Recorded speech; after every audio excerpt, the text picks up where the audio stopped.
আমি কিছু কথা বলতে চাইবো।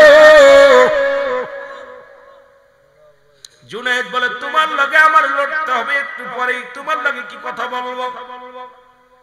ডাকতে বলে জুনায়েদ রে, আমি হলাম নবী বংশের লোক।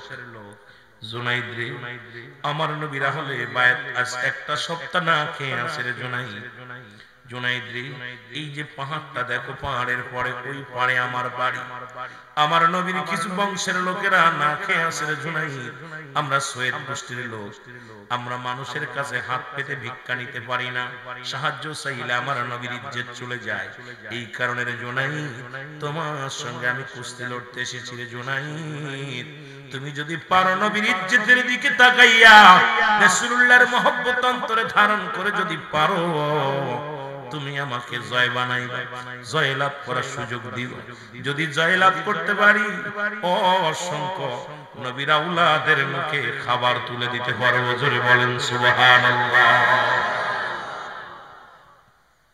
জুনায়েদ রে, ও জুনায়েদ, তুমি পারো আমাকে জিতাইতে, পারো ঠকাই।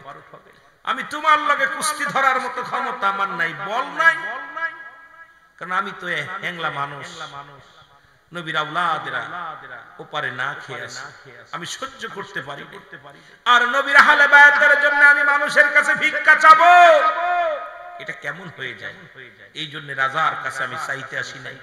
আমি সংগ্রাম করে রক্ত ছড়াই, আমি ঘাম ছড়াই, আমি যে হাদিয়া পাবো এটা নবীর আওলাদের মুখে দিব। জোরে বলেন সুবহানাল্লাহ। আরো জোরে বলেন। আমার কোম্পানিগঞ্জের ভাইয়েরা, গভীর মনোযোগ, নবীর প্রেমিকারা শোনো। জুনায়েদ রাসূলুল্লাহর কথা শুনে জুনায়েদের ভিতরে কাঁপন শুরু হয়ে গেছে। ডাকতে বলে ইয়া রাসূলুল্লাহ, ইয়া হাবিবাল্লাহ, নবী গো,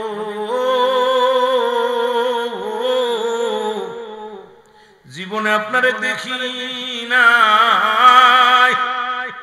ইয়া রাসূলুল্লাহ, ইয়া হাবিবাল্লাহ, নবী গো, আজকে আপনারা আওলাদের অনাহারে, আমি জুনায়েদ এই বগদাদ নগরের বড় বীর, যদি পরাজয় করি তাহলে বগদাদ নগরের ইজ্জতের ব্যাপার, আবার আমি জুনায়েদের ইজ্জতের ব্যাপার। ওদিকে আপনারা আওলাদের না খেয়ে আছে, সৈয়দ গোষ্ঠীর মুখে খাবার নাই। ইয়া রাসূলুল্লাহ, ইয়া হাবিবাল্লাহ, আমাকে কোন পরীক্ষার মধ্যে ফেললা আমার আল্লাহ রব্বে কারীম গো? এই কোন পরীক্ষার মধ্যে আমি জুনায়েদকে তুমি ফেললাম? জোরে জোরে চিল্লায় বলা যাবে না সুবহানাল্লাহ। জুনায়েদ মাঠের এক পাশে এসে দাঁড়ায়, সবাই দেখে জুনায়েদের মন মরা। জুনায়েদ, তুমি কি ভয় পাও? জুনায়েদ কোনো কথা বলে না, বলে যে বীর তোমার সঙ্গে কুস্তি ধরতে এসেছে, এ তো একটা ধাক্কা দিলেই শেষ, 2-4 হাত দূরে চলে যাবে, ধাক্কা মারবে। তোমার মন খারাপ কেন? জুনায়েদ কোনো কথা বলে না। ভিতরে যে রাসূলের প্রেম ঢুকছে, ভালোবাসা ঢুকছে। আমার ভাইরা, আমার নেফারি আসলেন, মাঠে নেফারি আসলেন। নেফারি এসে বাঁশির মধ্যে ফু দিলেন। জুনায়েদ প্রস্তুতি, ও পাশে যুবক প্রস্তুতি। যুবক এসে জুনায়েদকে ডাক দিয়ে বলে, জুনায়েদ রে, মনে আসেনি রে জুনায়েদ, আমি নবীর আওলাদের মুখে খাবারের জন্য এসেছি। তোমার মন চায়, তোমার যদি মন চায়, প্রাণ চায়, তুমি আমাকে জিতায় দিতে পারো, নয়তো তুমি ফেসে দিতে পারো। জোরে জোরে চিল্লায় বলা যাবে না আল্লাহু আকবার। রাসূলুল্লাহর মহব্বত জুনায়েদের ভিতরে প্রবেশ করেছে। এবার দাড়িওয়ালা টুপিওয়ালা এসে বুকের সঙ্গে বুকটা মিলাইয়া দিছে গো। জুনায়েদ চোখের পানিগুলো ছেড়ে কাঁদতে বলে, রব্বে কারীম,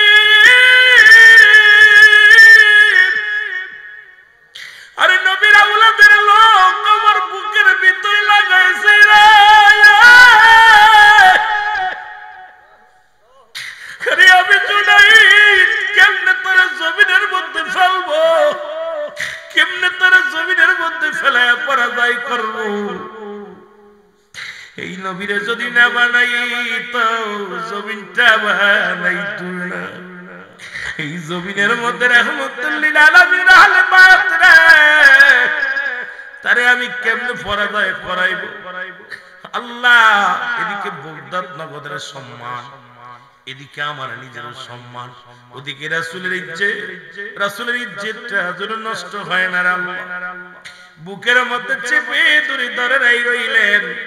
লোকজন কয়ে জুনাইদ রে তুমি ফেলো না কেন, মাটির মধ্যে ফেলো না কেন? জুনাইদ নিজেই পড়ে গেলেন জমিনের মধ্যে। জোরে জোরে চিল্লায় বলা যাবে না সুবহানাল্লাহ। নবী প্রেম শোধা পান কর সবে মন, বেদনা যত না জুড়াইবে। বলেন নবী প্রেম শোধা পান কর সবে মন, বেদনা যত না জুড়াইবে। এই রাসূলের শান মান শুনলে প্রাণ ঠান্ডা হয়ে যায়। জোরে বলেন ঠিক কি না? আমার ভাইরা, আমার বন্ধুরা,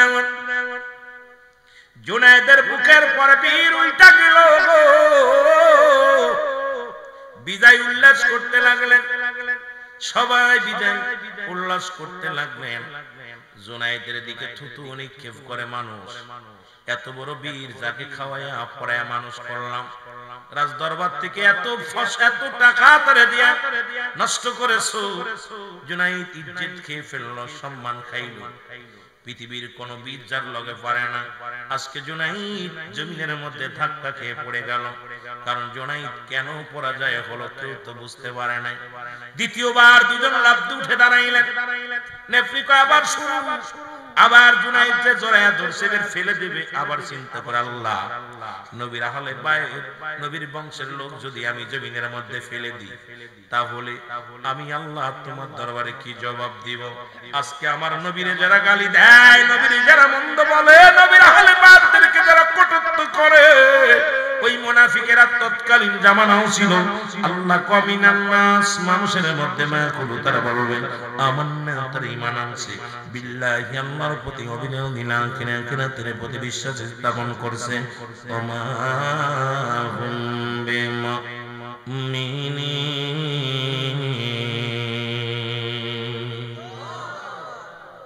কি মজা, কি মজা! কোরআন বলতেছে আল্লাহ ডাক দে বলে হাবিব, ওই মুনাফিক তো মানুষের মধ্যে আছে, বেঈমান তো মানুষের মধ্যে আছে। আল্লাহ কয় হাবিব রে, ওরা আপনার কদমের মধ্যে আসবে। ওরা বলবে আমরা ঈমানদার, আমরা মুত্তাকিন, আমরা বড় বুজুর্গ। নাস শব্দের অর্থ মানুষ, মানুষের মধ্যে আছে। বড় কিছু বেঈমান থাকবে, কিছু মুনাফিক থাকবে। দাড়ি টুপি জুব্বা লাগাইয়াও ইসলাম পছন্দ করে না। মুসলমানের গর্বে জন্ম নিয়ে বলে মুসলমান ধর্ম ভালো লাগে না। এদের জন্য আল্লাহ বলেন, এদের জন্য আমি রেখে দিলাম, কাফের মুশরিকদের জন্য আমি আল্লাহ রেখে দিলাম বিসমিল্লাহির রাহমানির রাহিম, উইদ্দাতুল কাফিরিন। এই সমস্ত কাফের বেঈমান মুনাফিকদের জন্য আমি আল্লাহ রেখে দিলাম সাতটা জাহান্নাম। জোরে বল আল্লাহু আকবার। আর একটু জোরে চিল্লায় বল আল্লাহু আকবার। দুইটা জায়গা রাখছি, ইমানদার, নবীর প্রেমিকদের জন্য শুভ সংবাদ, ইমানদারদের জন্য রাখছি জান্নাত, কাফের মুশরিক মুনাফিকদের জন্য রাখছি জাহান্নাম। জান্নাত জাহান্নাম দুইটা জায়গা আল্লাহ বানিয়েছে। একটা জায়গা যাবে জান্নাতীরা, ইমানদারেরা, আর একটা জায়গা যাবে কাফের মুশরিক বেঈমানেরা। একটু মহব্বতের সঙ্গে দুরূদ শরীফ পড়েন আল্লাহুম্মা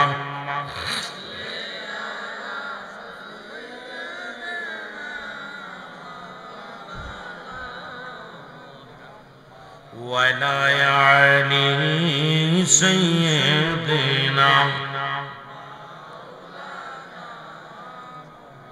এ ভাইরা আমার, বন্ধুরা আমার, জুনায়েদ বুগদাদি দ্বিতীয়বার যখন লড়তে গেলেন, উঠাউঠি করে আব্বা কি হইছে? ডায়াবেটিস। একটু ধৈর্য ধরেন, না ছেড়ে দেব, ভালো না লাগলে ছেড়ে দেব, ভালো না লাগলে আপনাদের কষ্ট দিয়ে ওয়াজ শোনাবো। বাবারে, কবর যে কোনো মুহূর্তে আপনার আজরাইল সামনে যে কোনো মুহূর্তে ধরতে পারে। আজরাইল যে কোনো মুহূর্তে আপনাকে ধরতে পারে। রিয়াজুল জান্নাহ বেহেশতের বাগান এমন ভাবে একদম উঠাউঠি করা যাবে, উঠাউঠি করা যাবে, বসতে হবে। রাসূল পাক সাল্লাল্লাহু আলাইহি ওয়াসাল্লাম আলোচনা করতেছিলেন একদিন, রাহমাতাল লিল আলামিন ওয়াজ করতেছেন, আদবের ওয়াজ। কিসের ওয়াজ? আদব, বুদ্ধি, মহব্বত, সাহস, ইসলাম, ঈমান, ইহসান, কালেমা, নামাজ, রোজা, হজ, যাকাত। রাসূল পাক সাল্লাল্লাহু আলাইহি ওয়াসাল্লাম আদবের ওয়াজ, সাহাবীরা সামনে বসে আছে, এমন ভাবে বসে আছে একটা মাথা পর্যন্ত নড়াচ্ছে। ওই পথ দিয়ে যাইতেছিল কিছু পাখি, পাখিগুলো সাহাবীদের মাথার উপরে বসে আছে। সুবহানাল্লাহ বলেন, আর একটু জোরে বলেন। নবীজি এত একটা মিষ্টি হাসি দিচ্ছে, রাসূলের হাসি দেখে সাহাবীরা চিন্তা করে রাসূল হাসে কেন? যখন নড়া লাগছে পাখি উড়ে গেছে। আমার নবীজি বলতেছে, সাহাবীরা রে, আমি নবীর কোরআন এবং হাদিসের কথাগুলো এত সুন্দরভাবে তুমি শ্রবণ করতেছিলে যে তোমরা এমন ভাবে বসে আছো তোমাদেরকে বৃক্ষ মনে করে তোমাদের মাথার উপরে পাখি বসেছে। আহা, আর আমাদের ওয়াজের ময়দান আসলে 2 ঘন্টা 1 ঘন্টা বসলেই কষ্ট হয়। এই কোরআন হাদিসের মাহফিলে যতক্ষণ পর্যন্ত বয়া থাকবেন রহমতে ভরপুর হবেন। সুবহানাল্লাহ বলেন। এটার শেষ নাজাতের দরিয়া হয়ে যেতে পারে। রিয়াজুল জান্নাহ বেহেশতের বাগান, আগে হলো বেহেশত, তারপর হলো বাগান। এই কন্ট্রাক্টটা চলে গেছে কমিটি দূরে, বসতে না বসতে কন্ট্রাক্টটা চলে গেছে। আমার বাবারা, যেটা বলতেছিলাম, রিয়াজুল জান্নাহ বেহেশতের বাগান মিনিটের মধ্যে চলে যাবে। পাগলদের জন্য সময় স্রোতের মতো চলে যাবে, আর মুনাফিকদের জন্য প্রতিটা সেকেন্ড মনে হবে ঘন্টা অনেক বসে আছে, যত ধৈর্য ধরতে পারবে। আল্লাহু আকবার। আমার ভাইরা, আমার বন্ধুরা, জুনাইদ বাগদাদি তৃতীয়বার আবার ধরলেন, আবার পড়ে গেলেন, আবার পরাজয় হলেন। পরাজয় যখন হয়ে গেছে, লোকজনে এবার ওই পালোয়ান জুনাইদের বুকের পরে বসিয়া উল্লাস করতে লাগলেন। জুনাইদ দুটি চোখের পানি ছেড়ে কান্দে, মদিনাওয়ালা গো, ও মদিনাওয়ালা, মায়ার নবী গো, জীবনে তোমার দেখি নাই নবী গো, তোমার বীরকে আমি জিতায়া দিছি গো নবী, তোমার আলে বায়াতের সম্মানে, তোমার ইজ্জতের সম্মানে গো নবী, আজকে আমি নিজেই পরাজয় মানলাম, তোমার বীরকে আমি জয় লাভ করে দিলাম। জোরে জোরে চিল্লায় বলা যাবে না সুবহানাল্লাহ। জুনাইদের চোখ দিয়ে টপ টপ করে পানি বাইর হয় না। জনগণ সবাই বলে, জুনাইদ তুমি এত বড় বীর গো, এত বড় একজন কুস্তিবীর, তুমি আজকে পরাজয় মানলা, আমাদের নাক কান কেটে দিলা। জুনাইদ কয়, বন্ধুরা রে, তোমরা জানো না আমি কেন পরাজয় হলাম, কেন আজকে পারি নাই? কারণ আমার গায়ে কোনো বল নাই, যার কারণে জগৎ সৃজনরে চন্দ্র সূর্য দেখো শূন্য ভরে। যার কারণে আমি চন্দ্র সূর্য বানিয়েছি, যার কারণে ভূমণ্ডল বানিয়েছি, যার কারণে জগৎ সৃজন করেছি। আহা, সুবহানাল্লাহ। অসিধ অধরানি ধরা ধরে নবী পদবিনে ভাব সবিনিসে। রাসূলের শান, রাসূলের মান, রাসূলের ইজ্জত, কত মজা কোরআন হাদিস পড়লে শুধু পাওয়া যায়। আমার ভাইরা, আমার বন্ধুরা, কারণ জুনাইদ চিন্তা করে জগৎ আমি থাকবো না, কুল্লু মান আলাইহা ফান। আল্লাহু আকবার। আর একটু জোরে বলেন আল্লাহু আকবার। জুনাইদ চিন্তা করে পৃথিবীটা আল্লাহ তছনছ করে দিবেন, জমিনটা চূর্ণ বিচূর্ণ করে দিবে। আল্লাহর ঘোষণা, আল্লাহ কয়, বান্দারে এই জমিনটা আমি রাখবো না, এই জমিনের ভিতরে যত পানি আছে সমস্ত পানিগুলো পুড়ে ছাই হয়ে যাবে। জমিনের ভিতরে যত পাহাড় আছে, যত জমিন আছে সব পুড়ে ছাই হয়ে যাবে। এই জাফলঙের মানুষেরা শোনো, কোম্পানিগঞ্জের মানুষেরা শোনো, সিলেট জেলার মানুষেরা শোনো, আমার রব্বে কারীম কি বলে, বান্দা শোনো, সব কিছু যেদিন চূর্ণ বিচ্ছিন্ন হয়ে যাবে, যেদিন কিচ্ছু বলতে কিচ্ছু থাকবে না, সেদিন থাকবো শুধু আমি আল্লাহ। আল্লাহ কয় বান্দারে, যেদিন আমি থাকবো আমার রাসূলের ভালোবাসা নিয়ে। এই জন্য আল্লাহ থাকবে রাসূলের ভালোবাসা নিয়ে। আমরা সুন্নিরাও থাকতে চাই রাসূলুল্লাহর প্রেম ভালোবাসা নিয়ে। জোরে বলেন ঠিক কিনা? সাফ, একবারই সাফ, এত ভেজালের প্রয়োজন নেই। আল্লাহ বলেন কুল্লু মান আলাইহা, সব শেষ করে দিবে কে? ক্লিয়ার কথা, ক্লিয়ার, ভেজালের দরকার, ক্লিয়ার একবার। আল্লাহ বলেন বান্দা যেদিন কিচ্ছু থাকবে না, সব কিছু আমি চূর্ণ বিচ্ছিন্ন করে দিব, সব শেষ করে দিব। মাটিগুলো পুড়ে তামা হয়ে যাবে, পাথরগুলো গলে গলে পানি হয়ে যাবে, পানিগুলো পুড়ে ছাই হয়ে যাবে। বাজানেরা যেদিন কিচ্ছু বলতে কিচ্ছু থাকবে না, সেদিন থাকবে শুধু আমার আল্লাহ। আল্লাহ কয় বান্দারে, সেদিন যেদিন আমি একাকার হয়ে যাব, যেদিন কিছু স্রষ্টা থাকবে আর সৃষ্টি থাকবে না, সেদিন থাকবো শুধু আমি। আর আমি থাকবো আমার নবীর ভালোবাসা নিয়ে। সেই নবীর প্রেম ভালোবাসা যার অন্তরে যতটুকু, তার ঈমান বলতে ততটুকু। নবীর প্রেম ভালোবাসা যার অন্তরে নাই, তার ঈমান বলতে কিছু নাই, সরাসরি বেঈমান। ওমা আরসালনাকা ইল্লা রাহমাতাল লিল আলামিন।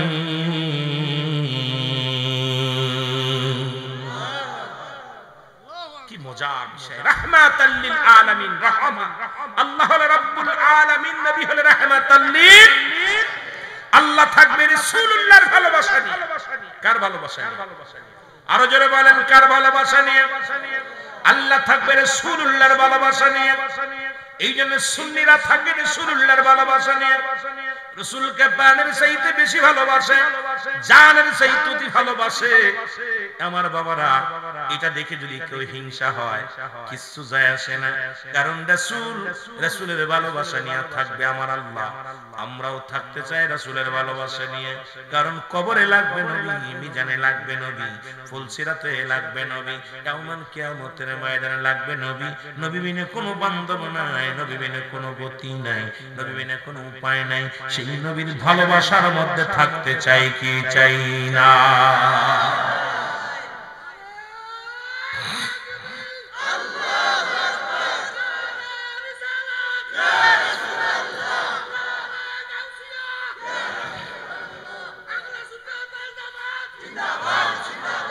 মারহাবা, মারহাবা।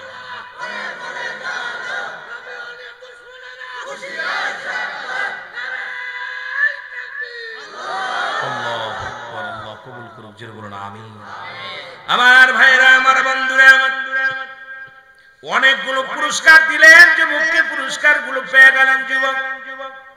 রাজার দরবারে বলে, হুজুর আমাকে কিছু শস্য দানা দেন। এই পুরস্কারের আমার প্রয়োজন নাই। পুরস্কার নিয়ে কি হবে? এই সোনা দিয়ে কি হবে?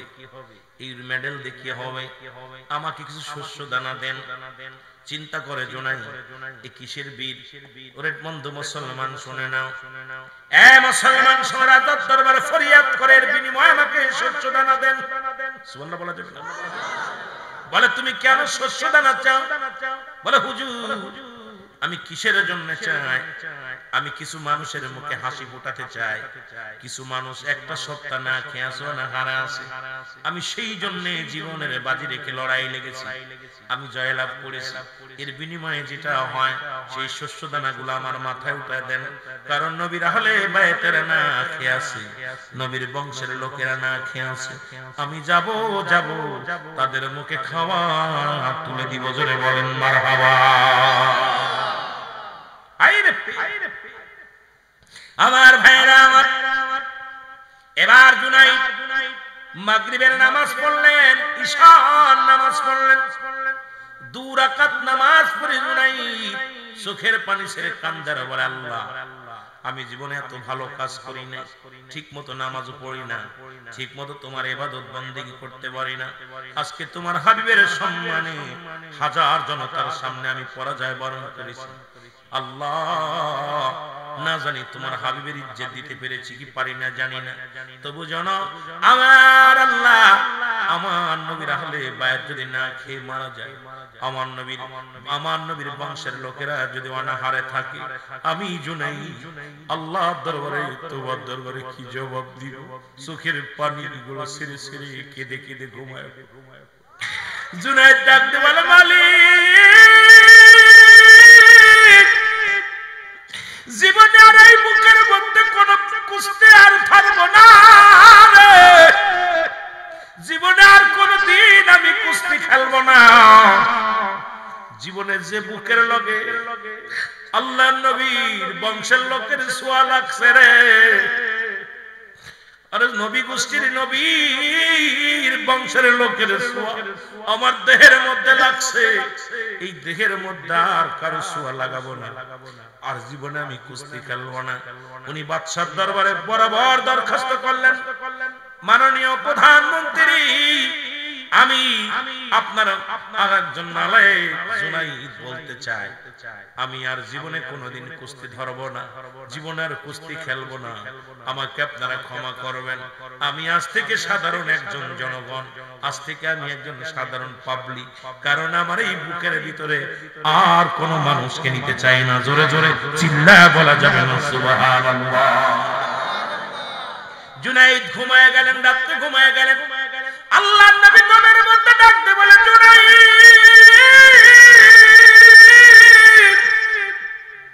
জুনাইদ রে তাকা দেখ, তাকা দেখ রে, আরে আমি নবী মদিনায় থাকতে পারি না রে, আমি নবী বাগদাদ নগরে হাজির হয়ে গেছি। জোরে জোরে চিল্লায় বলা যাবে না সুবহানাল্লাহ। নবীজি ঘুমের ঘরে নবীজিকে স্বপ্ন দেখতেছে, রাসূলুল্লাহ বলতেছে জুনাইদ, ও জুনাইদ ওঠো, তাকায় দেখো আমি হাবিব তোমার ঘরের মধ্যে। সুবহানাল্লাহ বলেন। নবীজি বলতে জুনাইদ ডান দিকে তাকায় দেখো, বাম দিকে তাকায় দেখো, সামনে তাকিয়ে দেখো, পিছনে তাকিয়ে দেখো। জুনাইদ ঘুমের মধ্যে তাকায় দেখে চারিদিকে জান্নাতের মধ্যে বিশাল বেলাখানা। জুনাইদ ডাকতে বলে ঘুমের মধ্যে কথা হয়, দেখতে বলে ইয়া রাসূলুল্লাহ, ইয়া হাবিবাল্লাহ, আপনাকে আমি প্রাণ ভরে দেখে নিলাম, স্বপ্নের মধ্যে দিদার হয়ে গেল। নবী ডাক দেখায় জুনাইদ রে, আমি নবী বংশের লোকের ইজ্জত করার কারণে আমি নবী এত খুশি হয়েছি, রব্বে কারীমের কাছে প্রার্থনা করেছি, রব্বে কারীম তোমার জান্নাতের মধ্যে বিলাসবহুল বাড়ি গাড়ির ব্যবস্থা করে রাখছে। জোরে বলেন সুবহানাল্লাহ। আর একটু জোরে।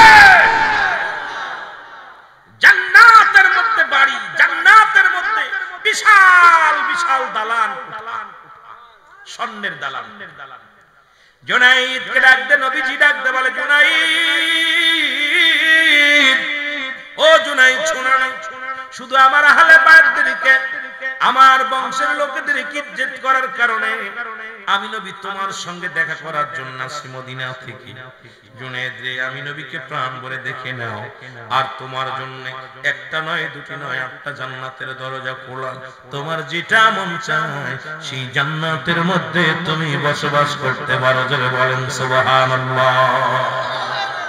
শুধু তাই নয় জুনাইদ, শুনে নাও, ও জুনাইদ, তাই নয় শুধু শুনে নাও জুনাইদ রে, আল্লাহ রাব্বুল আলামিন আমি নবীর বংশের ইজ্জত করার কারণে আল্লাহ রাব্বুল আলামিন তোমাকে বাগদাদ নগরের মধ্যে তোমার নামটা ওলির কাতারে লিখে দিয়েছে। জুনাইদ শোনো, তুমি আজ থেকে কোনো সাধারণ কোনো কুস্তিবীর নয়, আজ থেকে তোমার নামটা হলো জুনাইদ বাগদাদি। এই বাগদাদ নগরের গাউসে পাক, এই বাগদাদ নগরের কামেলে মুকাম্মেল ওলি, তোমার নামটা ওলির দপ্তরে রব্বে কারীম লিখে দিয়েছে। জোরে বলেন সুবহানাল্লাহ। কি আশ্চর্যজনক, কি মজার বিষয় যে জুনাইদ বাগদাদিকে শুধু জান্নাতের রাসূলের দিদার পাইলেন, নবীর বংশের ইজ্জত করার কারণে, নবীর আহলে বায়তদেরকে সম্মান করার কারণে জান্নাত তো পাইলেনই, বিশাল জান্নাত। নবীজির দিদার পাইলেন। এরপরে জুনাইদ বাগদাদিকে আমার নবীজি ডাকতে বলেন, জুনাইদ রে, আমার বংশের লোকদের ইজ্জত করার কারণে তোমার নামটা ওলিদ দপ্তর আল্লাহ লিখে দিয়েছে। আরো জোরে বলো, আরো জোরে বলো। আলা সাবধান, ইন্না নিশ্চয়। সেই জন্য কুরআনুল কারীমের মধ্যে সূরা ইউনূসের মধ্যে 11 নম্বর পারা 62 নম্বর আয়াত, আমি দলিল থেকে কথা বলবো, বাবা লিখে নেবেন। আল্লাহ বলেন, আলা সাবধান, ইন্না নিশ্চয়, আলা ইন্না উদাল্লাহি, আল্লাহর তরফ থেকে যারা ওলি হয়, মানুষে কোনো পীর বানায় না, মানুষে কোনো ওলি বানায় না, ওলি বানায় আল্লাহর ওলিরা। আল্লাহর ওলিরে বানায় কে? আল্লাহ রাব্বুল আমিন স্বয়ং। আল্লাহ কয়লা নাই খপুন শব্দের অর্থ ভয়, বলা যদি অবস্থান করে হুমদের উপরে ইহজানুন, তাদের কোনো চিন্তা নাই, ভাবনা নাই। এ মুসলমান, শাহজালাল শাহপরান এই জমিনের মধ্যে আগমন করেছিল। আপনি আমি চিন্তিত হলেও তারা চিন্তিত নয়। বাংলার জমিনে যখন মাদ্রাসা ছিল না, বাংলার জমিনে যখন মসজিদ ছিল না, তখন আসছে শাহজালাল আমিনী, তখন আসছে শাহপরান। আজকে তাদের লগে বিদ্রোহী করো। বুখারীর হাদিস শোনো মুসলমান, আল্লাহ রাব্বুল আলামিন ঘোষণা করেন, দুনিয়ার মানুষ শোনো, যদি কোনো ব্যক্তি ওলি আল্লাহর সঙ্গে দুশমনি করে, আল্লাহ রাব্বুল আলামিন তার বিরুদ্ধে জিহাদ ঘোষণা করে দেয়। জোরে বলা যাবে না আল্লাহু আকবার। কোথায় আমার ভাইরা, আমার বন্ধুরা, আমার সেই শাহজালাল আমিনী আপনি ভালোবাসেন না, কিচ্ছু যায় আসে না। আমার শাহপরানকে ভালোবাসেন না, কিচ্ছু যায় আসে না আপনার আমার, কিন্তু তাকে বিদ্রোহী করলে, তার বিরোধিতা করলে কষ্ট হয়। কারণ আপনি তাদের মাদ্রাসায় লেখাপড়া করছেন। দুইটা দেশ, একটা দেশ হলো সোনার মদিনা, একটা দেশ হলো সোনার বাংলা। এক দেশে অসংখ্য নবী, এক দেশে অসংখ্য ওলি। যখন সিলেটের জমিনে আযান ছিল না, সিলেটের জমিনে যখন যুবক শুইনা নাও গো, কথাগুলো না বললে আমি তাই থাকব আল্লাহর কাছে। কারণ আল্লাহর ওলি শাহজালাল আমাকে প্রশ্ন করবে, রুহুল আমিন সিদ্দিকী, তুমি গিয়েছিলে সিলেটের জমিনে, তুমি কি আমার জীবনে একবার পড়ো নাই? তুমি কি একবার ওলিদের স্মরণ করো না? আমি কি জবাব দিব? কারণ মেরকাত শরীফের কাছের 10ম খণ্ড 722 নম্বর পৃষ্ঠা, তাফসীরুল বায়ান 5ম খণ্ড 524 নম্বর পৃষ্ঠা। মৌলবীরা কয় কিতাব পাই না, দলিল পায় না। রাসূল বলে, আলা সাবধান, ইন্না নিশ্চয়, আলা ইন্না উদাল্লাহি, আল্লাহর তরফ থেকে যারা ওলি হয়, লা ইয়ামুত, তাদের মৃত্যু নাই। শাহজালাল মরে নাই, শাহপরান মরে নাই। তুমি যতই বলো মরে গেছে 360 জন আউলিয়া। যখন সুরমা নদী পার হবে রে মুসলমান, শুনে নাও, গোরগোবিন্দ ঘোষণা করে দিল, মুসলমান এই আমাদের শত্রু, কারণ আমাদের বন্ধু হিন্দু, বৌদ্ধ, খ্রিস্টান আমাদের বন্ধু নয়। ও যুবক শুনে নাও, আমাদের ছিল শত্রু হলো তারা, কোনদিন আমাদের মঙ্গল চায় নাই। আরে বাবা, আজকে গরু জবাই করলে আপনাদের এলাকা আসলাম, আজকে খাবার গরুর গোশত ছিল মুসলমান, আজকে এই গোশত গরু পাইলা, গরু খাইলারে মুসলমান। শাহজালাল আমিনী আসবেন, গুরু গোবিন্দ ঘোষণা করে দিল, সিলেটের জমিনে কোন দাড়িওয়ালা টুপিওয়ালা আসবে না। যদি আসে তাদের শিরচ্ছেদ করা হবে, তাদেরকে কোন নদী নদী নৌকার পারাপার করা যাবে না। যদি কোনো ব্যক্তির দাড়িওয়ালা টুপিওয়ালাকে নৌকায় উঠায়, তার জীবন তাকে কাঠগড়ায় দাঁড়া করে দেওয়া হবে। যদি কোনো গাড়িওয়ালা ওই দাড়িওয়ালা টুপিওয়ালাকে যদি উঠায়, তার চাকরি চলে যাবে। ঘোষণা করে দিলেন গুরু গোবিন্দ, মুসলমান নৌপথ বন্ধ, বিমান পথ বন্ধ। নাও মুসলমান শুনে নাও, নৌকা লঞ্চ যা ছিল সব কিছু বন্ধ হয়ে গেল। 360 জন আউলিয়া চলে আসলেন সিলেটের শাহজালাল আমিনী, সঙ্গে তার বাইকনা শাহপরান। এই শাহপরান ইতিহাসটা যদি জানতো, জীবনে কোনোদিন ওদিকে নজর দেয়া তো দূরের কথা, এই নামটা নেওয়ার সাহস তোরা পাতি না। জোরে বলেন ঠিক কিনা? আমার ভাইরা, আমার বন্ধুরা, শাহজালাল আমিনী আসলেন, আস্তে আস্তে গুটি গুটি পায়ে চলে আসলেন সুরমা নদীর কিনারায়। এসে দেখে লঞ্চ বন্ধ, দেখে মুসলমান নদী পথে সব বন্ধ। শাহজালাল আমিনী 2 রাকাত নামাজ আদায় করলেন। আমার যুবক বাবারা, ইতিহাস পড়তে হবে তোমাদের, তোমাদের চোখ বন্ধ করে রাখছে, কারণ তোমরা ইতিহাস থেকে শিক্ষা নাও। সিলেটের মানুষ যদি আজকে ওলি আল্লাহদের বিরোধিতা করে, এর চাইতে কপাল খারাপ আর মন্দ হতে পারে না। কারণ যে দেশের মানুষগুলো ছিল ঘর অন্ধকারে, যে দেশের মানুষ ছিল ইসলাম অন্ধকারে, যে দেশের মানুষের ভিতরে ছিল শুধু মূর্খতার গন্ডামি, সেই দেশের মানুষদেরকে ইসলাম প্রচারের জন্য যাদের ভূমিকা ছিল, তারা ছিল শাহজালাল আমিনী। তাদের সঙ্গে যারা বিরোধিতা করে, আমি মনে করি তারা আমার এই পৃথিবীর মধ্যে সব চাইতে দুশমনে আউলিয়া। জোরে বলেন ঠিক কিনা? আমার ভাইরা, আমার বন্ধুরা, শাহজালাল আসলেন, কি করলেন? মুসলমান শোনো, ইয়ামেন থেকে আসার সময় দুইটা রুটি তার মা, শাহজালালের মা বানিয়ে দিয়েছিল। দুইটা রুটি আর জবের হালা এটা নিয়ে আসলেন যখন ওই সুরমা নদীর উপরে বিশাল কাশে বন। বাবা ইতিহাসগুলো পড়বি, ইতিহাসগুলো পড়লে সব পাওয়া যাবে, জীবনীগুলো পড়বি। কাশে জঙ্গলের মধ্যে বড় বড় বাঘ, বড় বড় ভাল্লুক, এত ভয়ঙ্কর অবস্থা ছিল সিলেটের জমি। এই মুসলমান আজকে যেহেতু পাহাড়ি অঞ্চলের ভিতরে বড় বড় বাঘ ছিল, ভাল্লুক ছিল, আজকে তো আরামে বাস করো, বুঝতে পারো না রে বাবা। এমন একটা দিন ছিল, তোমার দাদারা গল্প করেছে, কিন্তু তোমাদের জন্য বইটা পড়ার দরকার ছিল। শাহজালাল ইয়ামিনীর জীবনী ছিল, শাহপুরাণের জীবনী, শাহ মুকদ্দিবের জীবনী। এই সমস্ত অলিদের জীবনী যদি তুমি পড়তা, তাহলে তোমার দিলের চক্ষু খুলে যেত, জীবনেও অলি আল্লাহদের বিরোধিতা করতে না। জোরে বলেন ঠিক কিনা? এই হালুয়া রুটি একখানা খাইলেন, আর একখান রুটি ভিতরে ছিলেন। শাহজালাল ইয়ামিনী যখন এই কাশে বনের মধ্যে আসলেন, কাশের জঙ্গলটা কেটে সবাই কাশের উপরে বসলেন, নামাজ আদায় করলেন। সুরমা নদীর পানি দিয়ে ওযু করলেন, ওযু করিয়া 2 রাকাত নামাজ আদায় করলেন। নামাজ আদায় করিয়া আমি গিয়েছিলাম জুনাইদ বুগদাদি, হঠাৎ করে চলে আসলাম সিলেটের জমিনে। কারণ আমার বাড়ি মাগুরা। সিলেটের খবর কেন রাখলাম? কারণ ওলিদের কাছে, ওলিদের রাসূল মুসলমান, আর কামেল ব্যক্তির কাছে যদি ওলিদের সংবাদ না পৌঁছাইতে পারি, ও মুসলমান শোনো, আজকে আলেম নামের কলঙ্ক আমরা তাদের জীবনীগুলো না পড়িয়া তাদের বিরোধিতা করি, এটার জন্য দায়ী থাকবো কিয়ামতের ময়দানে। জোরে বলেন ঠিক কিনা? এবার 2 রাকাত করে নামাজ আদায় করলেন। উনি বললেন, বাবা তোমরা সবাই নামাজ, সবাই ক্ষুধার্ত অবস্থায় আছে। শাহজালাল ইয়ামিনী বললেন, বাবা তোমরা পেরেশানিত হও না, নামাজটা সালাত আদায় করো আল্লাহর দরবারে। আজান দেয়া হলো, ওই জমিনের মধ্যে ছোট্ট করে আজান দেয়া হলো, সানি আজান। এরপরে জামাতের ইমামতি করলেন শাহজালাল ইয়ামিনী, তার পিছে 360 জন আউলিয়া সবাই নামাজ আদায় করলেন। নামাজের পরে 2 রাকাত নফল নামাজ পড়লেন, পড়িয়া ওই একটা রুটি ভাগ করে খাইলেন, সবাই মিলে খাইলেন। একটা রুটি করে দিলেন। শাহজালাল শুধু হাত দিয়ে বললেন, একটু করে রুটি দাও। বড় মজার বিষয়, ওনার জীবনীটা পড়ে আমি এখনো ভুলতে পারি না, আমি আশ্চর্য হয়ে গেলাম। ওনার সেই বাস্তাটা ছিল মুসলমান, একটা মুসলমান চামড়ার ব্যাগ, চামড়ার ব্যাগের মধ্যে ছিল একটা রুটি, শুধু একখানা রুটি। উনি এক রুটি থেকে 360 জনের হাতে সে 360টা রুটি দিলেন, নিজেরটাও নিলেন। সবাই একটু করে খেয়ে সবাই আলহামদুলিল্লাহ শুকরিয়া আদায় করলেন। সন্ধ্যা ঘন ঘন হয়ে গেল। এবার শাহজালাল আশ্চর্য হয়ে গেলেন। সবাই বলে, হুজুর এত রুটি পাইলেন কই? রব্বে কারীমের শুকরিয়া আদায় করো। এগুলো দেওয়ার যিনি কার, যিনি আমার রব, যিনি আমার মালিক, যিনি আমাকে খাওয়ান, যিনি আমাকে পড়ান, এসব ব্যবস্থা করেছে সেই রব্বে কারীম। জোরে জোরে চিল্লায় বলা যাবে না সুবহানাল্লাহ? আমার ভাইরা, আমার বন্ধুরা, শুধু তাই নয়, সিলেটবাসী শুনে নাও। এবার শাহজালাল কি করলেন? সাথী সঙ্গীরা বলো, শাহজালাল সন্ধ্যা গনিয়ে আসে, উপরে বাঘ বল্লুক, এখানে কেমনে থাকবো, কেমনে পার হব?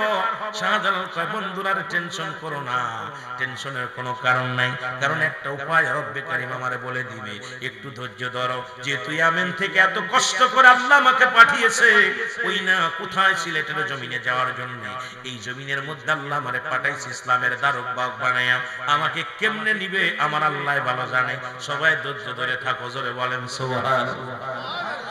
কেমন মুসলমান শোনো, এবার শাহজালাল ইয়ামিনকে ইলহামের মধ্যে ওলিদের কাছে আসে, ইলহাম নবীদের কাছে শহীদ শাহজালাল ইয়ামিনী এবার ইলহামের মাধ্যমে শুনতে পারলো, শাহজালাল তুমি এত পেরেশানিত হও কেন? তোমার কই যাই নামাজ কেন নদীর মধ্যে ফেলে দাও, আজকে সুরমা নদীর নৌকা হবে শাহজালালের যাই নামাজ। এ বলবিরা, যারা ওলি আল্লাহদের মাজার ভাঙতেছি শুনে রাখ, মাজার ভাঙতেছি, মাজার আল্লাহরে ভাঙা সম্ভব না, মাজার আল্লাহ জিন্দা। জোরে বলেন ঠিক কিনা?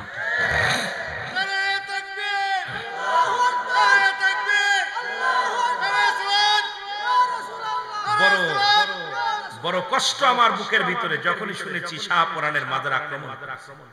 আরে সিলেট জমিনের মানুষ শোন রে,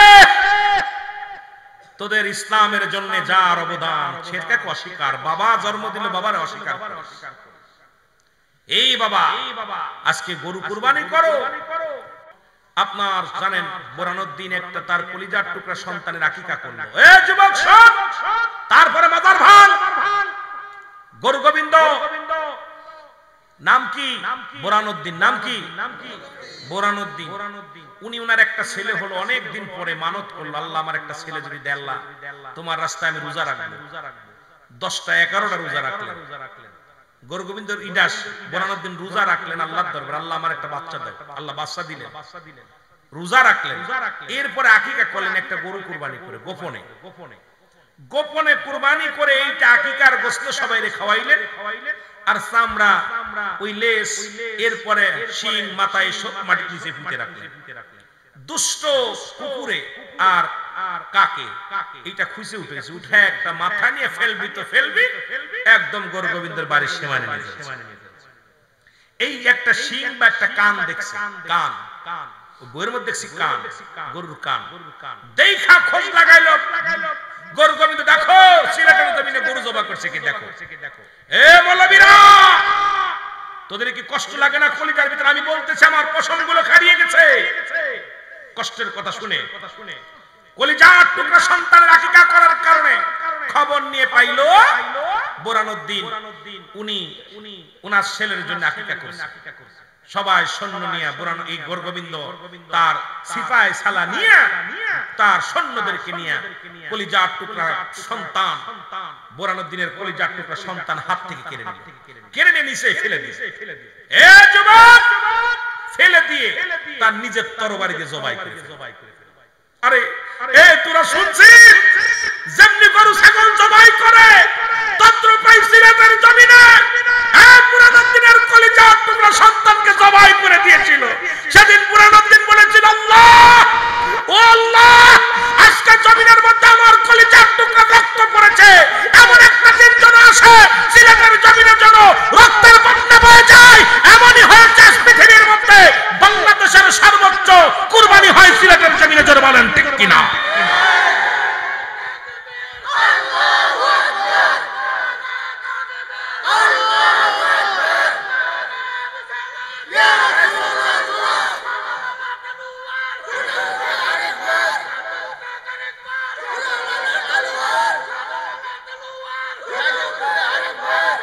দাদু,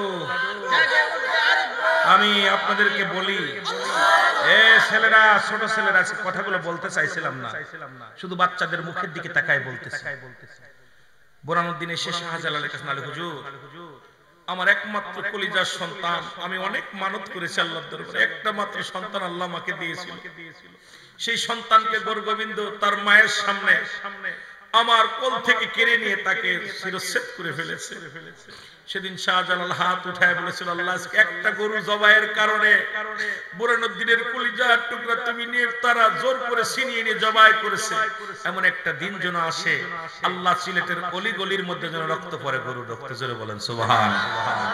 আপনারা শুনলে খুশি হবেন, বাংলাদেশে অন্য প্রান্তে যত গরু কুরবানি হয় তার চাইতে দ্বিগুণ গরু কুরবানি হয় সিলেটের জমিনে, যেটা বলেন ঠিক কি না? কারণ লন্ডন প্রবাসী সিলেটে বেশি, একজন 3টা সেড্ডু করে, 4-5টা করে করে, জোরে বলেন ঠিক কি করে না? এ লন্ডন, দ্বিতীয় লন্ডন বাংলাদেশের সিলেট জমি। আজকে সে এক সন্তান হারায়া লক্ষ গরু কুরবানি হয়, আর আজকে সেই মাজারে তুই আঘাত করিস, সেই মাজার ভাঙতে চাস, তোদের কলিজার মধ্যে কি একটু আঘাত লাগে না যে আজকে গরুর গোশত খাস? লজ্জা করে না? এই ভাবিরা, তোরা গরুর গোশত খাস, লজ্জা করে না? কারণ তোরা গরু জবাই করিস, লজ্জা করে না? কারণ যার খাতিরে আজকে গরু কুরবানি করার শক্তি পালি, সাহস পালি, আজকে তার মাজার আক্রমণ করলি, তোদের কলিজার মধ্যে একটু কান ভাঙ, কলিজার মধ্যে একটু কাফন ধরার দরকার ছিল, যেটা বলেন ঠিক কিনা? আপনাদেরকে অনুরোধ করে যাব, আমি যুবক ভাইয়েরা, এই জন্য এদেরকে শিক্ষা দিতে হবে। এই শাহজালালের জীবনী আমাদের বইতে আনতে হবে, পাঠ্যদান করতে হবে বাংলা ক্লাসে, কারণ এদের জীবনী জানাতে হবে।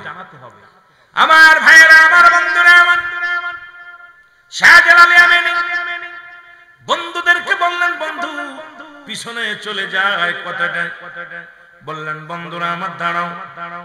2 রাকাত নামাজ পড়লেন, যায় নামাজ খানা পানির মধ্যে দিলেন ছাড়ে।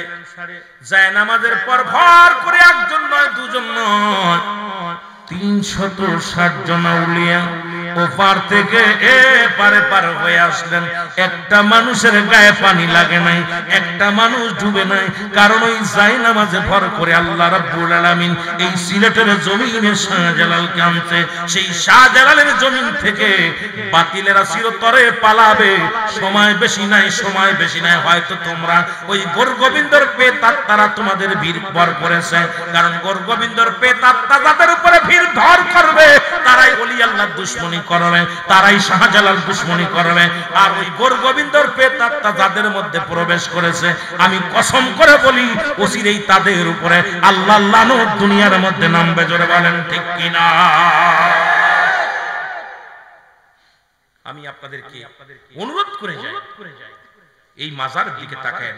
মাজারে আমরা জিয়ারত করি, মাজারে অনেক মাজার আছে, গান বাজনা হয় যে বাজারগুলো, এগুলো আমরা বিপক্ষে, আমরাও বিপক্ষে, আপনিও বিপক্ষে। তাই বলে এই হক্কানি কামেল মুকাম্মেল ওলির মাজারটা ভাঙবেন, তাদের আক্রমণ করবেন, তাদের বিরোধিতা করবেন। আপনারা ভাই, আপনারা বলতে পারেন যে এই যে বন্যা হলো না, আমারে কিছু কিছু হুজুর ওয়াজ করছে যে শাহজালালের মাজারে পানি উঠছে। উঠতেই পারে, কারণ যেখানে লূত আলাইহিস সালাম নবী ছিলেন, আল্লাহ পাক তখন যখন লূত আলাইহিস সালামের জমিনটাও একদম ধ্বংস করে দিলেন, জিবরিল আমিনকে আল্লাহ তোমার লূত আছে কয় ওটারে শুদ্ধই দাও, কারণ অর্ডার যদি না দিই তাহলে ওর আশপাশে যারা আছে এরা পেয়ে পাবে, সুযোগ পেয়ে পাবে না, ওরা উল্টাও।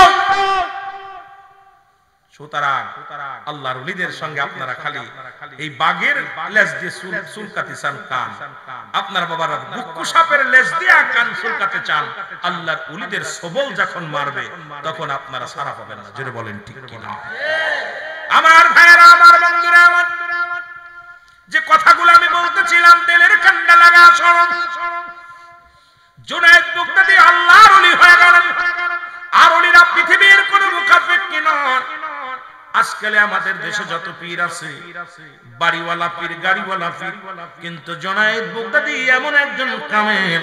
মনে আসেনি বাবা, আমি পিছনে চলে যাই, আবার যদি সুযোগ পাই আবার এদিকে আমি আসবো, সময় দিয়ে দিব। মুসলমান শোনো, জুনায়েদ বাগদাদী উনি নামাজ পড়তেন, তাহাজ্জুদের নামাজ পড়তেন, কোরআন তেলাওয়াত করতেন, এমন ভাবে সারা রাত জেগে জেগে রব্বি করিমের দরবারে প্রার্থনা করতেন, আল্লাহ তোমার দরবারে ফরিয়াদ করি, তোমার কাছে প্রার্থনা করি, আল্লাহ তুমি আমার এই আহলে বায়াত যারা আছে তাদেরকে সম্মান বাড়িয়ে দাও, ইজ্জত দাও আল্লাহ। জোরে জোরে চিল্লায় বলা যাবে না সুবহানাল্লাহ? আমার ভাইরা, আমার বন্ধুরা, আমার জুনায়েদ বাগদাদী একদিন নামাজের মধ্যে আসেন, নামাজের মধ্যে লম্বা মোনাজাত করতেছিলেন। এখন আলেমরা কয় মোনাজাত নাই বাবা, কওমি জামাতের যারা কিতাব পড়েন, যারা কওমি অঙ্গন, আপনার সিলেটে অনেক কওমি মাদ্রাসা আছে, আমাদের কি কিতাবের নাম ফতুয়ায়ে দেওবন্দ, প্রথম খণ্ড 33 নম্বর পৃষ্ঠা, লেখক হলো মুফতি শফিক আহমেদ। আমি লেখকের নাম বলতেছি, কিতাবের নাম বলতেছি। যদি হেরাম থাকে দেখাও যে হুজুর এটা নাই, তুমি আগে দেখাও। তুমি যদি মায়ের কোথাও তোমার কিতাবের মধ্যে বয়ান করে 5 ওয়াক্ত নামাজ আদায় করে, জিয়ারত করে, সর্বআলাতে আল্লাহর দরবারে 2টি হাত উঠায় দোয়া করা উত্তম সুন্নাত, মুস্তাহাব। জোরে জোরে চিল্লায় বলা যাবে না সুবহানাল্লাহ? এখন শরিয়াতের কিবলা হলো কাবা, দুজানের কিবলা হলো রাহমাতাল লিল আলামিন, মুনাজাতের কিবলা শাহজিম। তোমাদের গুরুর গুরু মুফতি শফিক আহমেদ দেওবন্দ মাদ্রাসায় পড়ানো হয় কিতাব ফতুয়ায়ে দেওবন্দ। ফতুয়ার নাম কি? ফতুয়ায়ে দেওবন্দ। এই কওমি জমাতের বাবারা আজকে তোমরাই নিজেদের কিতাবের মধ্যে বয়ান করলো, তোমরা নিজেরাই অস্বীকার করো। বড় লজ্জা লাগে রে বাবা, কেন তুমি কিতাবের মধ্যে তোমার উস্তাদ যা লিখে গেল তুমি তার বিরোধিতা করো? আল্লাহর ওলিরা লম্বা মুনাজাত করে দোয়া করে, দোয়া করে ডাকতে বলে রব্বি কারীম। আরে মুসলমান ওদিকে যায়, আদম নবী কাঁধে হাত উঠাইয়া রব্বানা জালামনা أنفسنا وإن لم تغفر لنا وترحمنا لنكونن من الخاسرين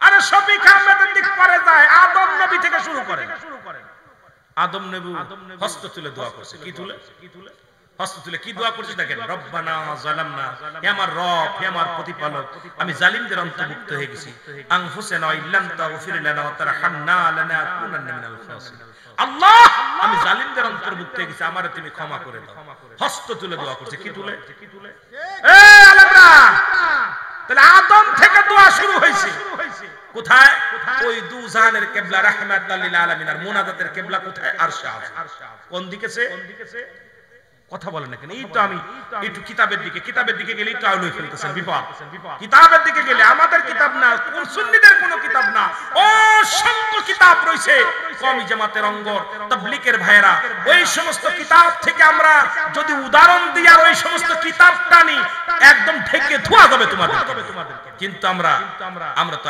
কথায় কথা না জেসার বেদাত বলতে পারি না বড় লজ্জা লাগে যে আদম নবী হস্ত তুলে দোয়া করতেছে আল্লাহ তুমি আমারে ক্ষমা করে দাও আমি জালিমদের অন্তর্ভুক্ত হয়ে গেছি বলেন দি আদমরে যদি কেউ জালিম বলে তার ঈমান থাকবে কথা কোন থাকবে সঙ্গে সঙ্গে তোর বউ তালাক হয়ে যাবে কোন দিকে দেওয়ার দরকার ছিল অনেক ফতোয়ার ওয়াজ দরকার ছিল কিন্তু যুবকদের পাইলাম যুবকদের মেলা ওয়াজ দরকার ছিল কিন্তু সময় তো দড়ির পর আছে ফজরে আজান পড়ে যাবে বিপদ এরকম 2-3 দিন নিয়ে আপনাদের বসতে হবে ওয়াজ করে কোন শেষ করা যাবে আমার ভাইরা আমার বন্ধুরা জনায়েত বুগদাদি লম্বা দোয়া করতেছিলেন হঠাৎ ওই ঘরের মধ্যে একজন চোর ঢুকলেন চোরের নাম হলো হাত কাটা সাবেত নাম কি হাত কাটা সাবেত নাম কি হাত কাটা সাবেত উনি একবার চুরি করতে যায় ধরা পড়ে ডান হাত কেটে দিয়েছে অনেকদিন যাবত চুরি করতে পারে না রে জুনাইদ বাগদাদের ঘরের দরজা খোলা ঘরের মধ্যে ঢুকে চুরি করব ঢুকে দেখি কিছু যায় নামাজ কিছু তাসবিহ কিছু পাঞ্জাবি আর আমাদের পীরদের বাড়ি গেলে ওরে বাবারে দামি খাট এর পীর সাহেব শোন আরে আল্লাহর কামেল পীর যারা এদের গায়ে গোশত হতে পারে না কারণ তারা দেহের যাকাত দিয়ে দেয় না খায় কঙ্কালটারে বডিটারে কঙ্কাল বানায় ফেলে এই দুনিয়ার মধ্যে মুরিদের নালিশ নিয়া রে কানতে কানতে তাদের দেহ কানা কঙ্কাল করে ফেলে আর আমার দেশে পীর সাহেবদের বাড়ির অভাব নাই গাড়ির অভাব নাই নারীর অভাব নাই রে এমনি আর অন্য বাতিলেরা খেপে যায় না কারণ কামেল ব্যক্তি দুনিয়ার কোন মুকাফিক কি হতে পারে না কামেল মুকাম্মেল যারা আল্লাহর মুকাফিক কি তারা জোরে বলেন ঠিক কি না এখন আমার দেশের পীর সাহেবরা ক্ষমতার জন্য পাগল এমপি হওয়ার জন্য পাগল মন্ত্রী হওয়ার জন্য পাগল আরে পাগলের গোষ্ঠী শোন সারা পৃথিবী তো সারা দেশের মানুষ তো তোদের মুকাফিকি হয়ে তাকায় থাকে তোরা যদি এখন মানুষের মুকাফিকি হয়ে যাস তাহলে তোদের প্রতি মানুষের শ্রদ্ধা কমে যাবে জোরে বলেন রাগ করেন এরাও নাকি শাহজালালের যারা ছিল তাদের একটা দেখান দিন এই রকম এসির মধ্যে বাড়ি গাড়ি কইরা তাদের অভাব ছিল নাকি পুরো সিলেটটাই তো তাদের ছিল জোরে বলেন ঠিক কি না শাহজালাল তো রাজত্বই করেছে আযান দিয়ে তাকবীর দিতে করে গোবিন্দের দালান উড়ে গেছে সুবহানাল্লাহ বলেন আমার ভাইরা আমার বন্ধুরা হাত কাটা সাবেত ভিতরে ঢুকে জায়নামাজ টুপি পাগড়ি তসবিহগুলো পায়া মনের কষ্ট আল্লাহ কার বাড়ি চুরি করতে আসলাম এর জম্মের শেষলা কিছু নাই কিন্তু চুরিও না করে এত সুযোগ আর পাবো না যা ছিল কাপড় চুপড় এক জায়গায় গুছাইলেন গুছায় একটা বোঝা বানাইলেন দুইটা ছিঁড়া কম্বল আর একটা পানির পাতিল একটা খাবারের পাতিল সবগুলো এক জায়গা করে যখন গুছাইছি আল্লাহর ওলি জুনায়েদ বাগদাদি মুনাজাত শেষ করে দেখে ভিতরে কে যেন পায়ের শব্দ শোনা যায় গুটি গুটি পায়ে এসে জুনায়েদ বাগদাদি সালাম দেয় আসসালামু আলাইকুম সুবহানাল্লাহ সুরে কয় কিরে ঘরের ভিতরে কি রে মানুষ দেখে কাম শেষ সুরে কয় কে কয় ভয়ের কারণে আমি তোমার মতো একজন আরো জোরে জুনাইদ কয় বাবা রে ভয় পাস না আমি তোর মতো একজন তুমি প্রশিক্ষণ প্রাপ্ত মাল আমি নতুন আমি নতুন কয় তুমি ঢুকছো কেন কয় আমিও তুমি যা করতে এসো আমিও তাই করতে কয় ঘরের ভিতর কিছু নাই যা আসলে সব গুছায় ফেলছে আপনার একটু গুছায় গাছায় দিই কয় না বাগ দেওয়া যাবে না বাগ দিবেন না যতই গুছায় দাও সাবেত কয় বাগ দিবেন না জুনাইদ বাগদাদি কয় ভাই বাগ লাগবে না আমি আপনারে গুছায় দিই এবার আপনি বানতে পারেন না জুনাইদ বাগদাদি ভালো করে বুঝাটা বেঁধে দিলেন দিয়া উঠতে একটু ভালোই বার হইছে কয় বাইরে একটু দেরি করেন দেখি ঘরের মধ্যে কোনো খাবারের কিছু আছে কারণ জুনাইদ বাগদাদি এক গ্লাস দুধ খাইয়া রোজা থাকতেন ভিতরে যা দুধটা গরম করে এনে বলে ভাই রে নাও দুধটা খাও সুরে কইছে দুধ খাও সুরে কয় ভাই সত্যি করে কোন না আপনি কি বাড়ির মালিক আমি তোমার মতো একজন খাও না সুবহান দুধটা খাওয়ানো পর বলে হুজুর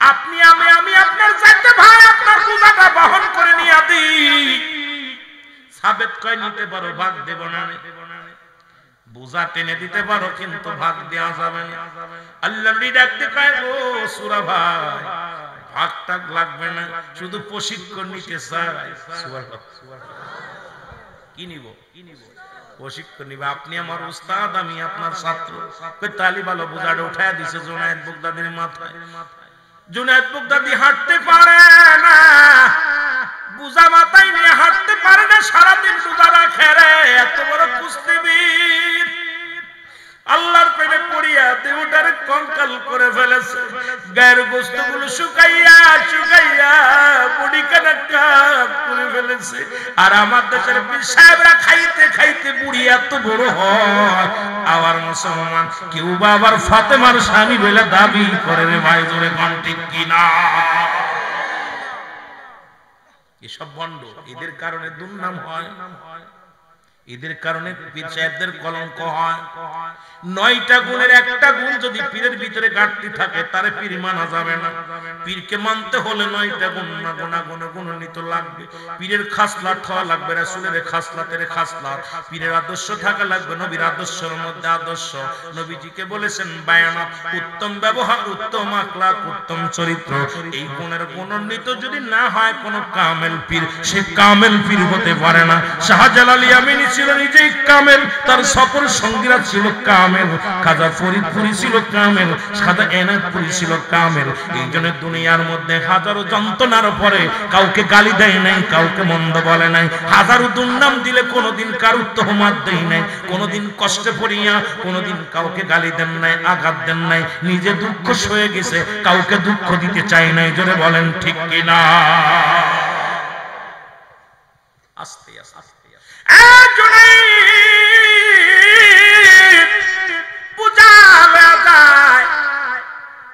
সাবেত পিছন থেকে লাথি মারে ধাক্কা মারে সর মারে তাড়াতাড়ি চল বেলা উঠে যাবে হাঁটতে পারে না সামনে যায় বাঁধলেন একটা ব্রিজ একটা শেকো এখানে সাবেত তাড়াতাড়ি চল আল্লাহর ওলি বুঝা নিয়ে পড়ে গেলেন জমিনের মধ্যে পিছনে আইয়া রে জুনাইদ বাগদাদির গায়ের মধ্যে 2টা লাথি মেরে দিলেন জুনাইদ বাগদাদির চোখের পানি ছেড়ে কান্দে রব্বে কারীম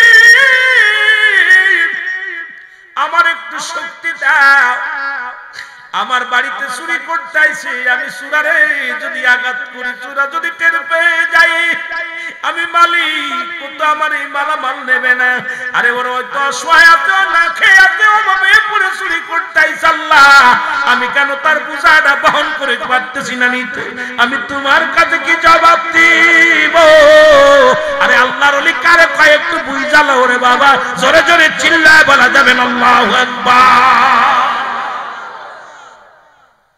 আল্লাহ তো আমার বাড়ি এসেছে ঠিকমতো মেহমানদারি করতে পারি এরপরে বোঝাটাও নিয়ে যেতে পারে কেমন পীর দেখেন এবার উনি বোঝাটা নিয়ে আস্তে আস্তে করে উঠা বাড়ির পর পৌঁছায় দিয়ে বলছে ভাই আমি যাই করছে ভাই আপনি তো যাবেন, কিছু নিয়ে যান।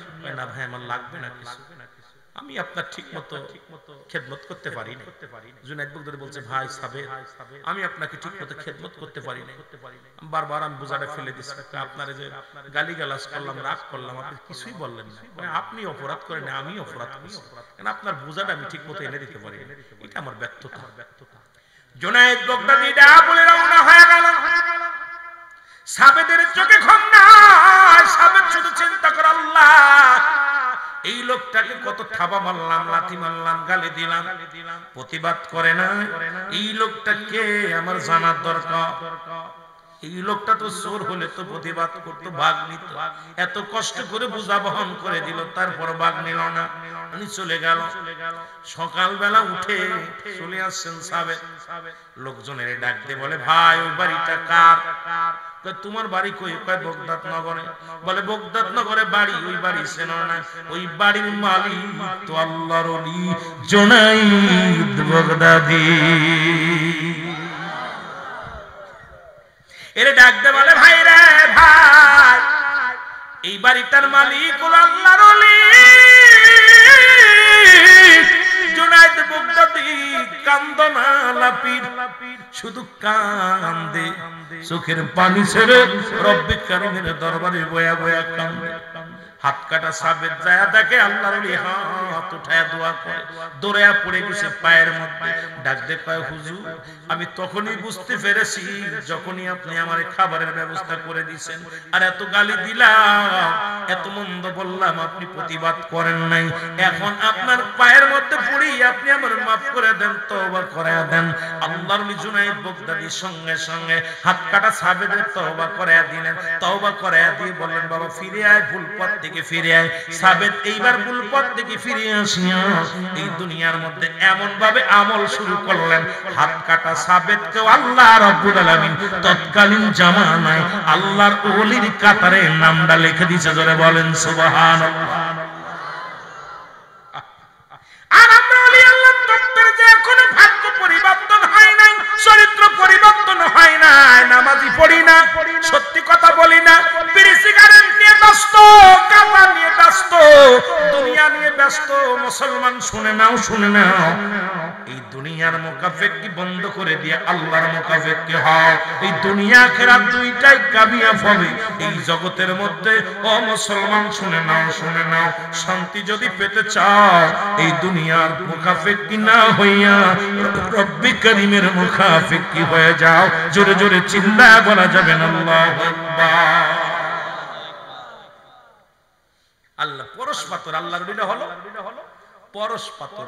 পরশ পাথরের সঙ্গে সোয়া লাগলে, পাথরে সোয়া লাগলে সোনা হয়ে যায়, লোহায় সোয়া লাগলে সোনা হয়ে যায়। এই জন্য আল্লাহর ওলিদের কাছে যে পরিবর্তন হয়, পরিবর্তন না হইলে মনে করুন ওই পীরের কাছে যায়, পরিবর্তন না হইলে মনে করুন নাকেশ পীর, কামেল পীর। যখনই পরিবর্তন হয়ে যাবে তখনই বুঝতে পারবেন এই কামেল পীর। কামেলের কাছে গেলে নামাজ ছাড়া যায় না। আর আল্লাহ এখন ওই আমরা দেখি সারা পৃথিবীর মানুষ এখন মসজিদের মধ্যে আল্লাহরে খুঁজে। আল্লাহর একটা বাড়ি আছে, জানেন আল্লাহর বাড়ি? কেউ জানেন আপনারা? আল্লাহর ঘর বাড়ি আছে জানেন? এই কথা কোন না কেন জানেন? কোথায়? কথা কোন কোথায়? অসম্ভব, অসম্ভব। মারহাবা, পিছনে পিছনে বলছে মুরব্বি, আফিয়ান ফুসিকুম আফালা তাবসিরুন।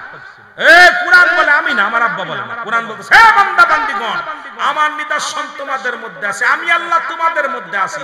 আল্লাহ থাকে মুমিনের কলবে। কার কলবে? জোরে বলেন কার কলবে? আস্তে না জোরে কইবেন। এখন মসজিদে যে খালি কপাল